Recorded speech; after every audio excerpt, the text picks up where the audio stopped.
แล้วเธอจะจับมือใครวันที่เราไม่อยู่แล้วเธอจะสบตาใครวันที่เธอเหนื่อยล้าแล้วเธอจะเติบโตไป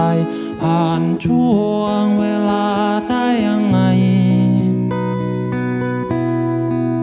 แล้วใครจะปลอบโยนเธอวันที่เธอทำผิดแล้วใครจะกอดดวงใจเมื่อเธอมีปัญหาแล้วใครจะอยู่ดูแลเมื่อเธอมีน้ำตาแม่ยอดด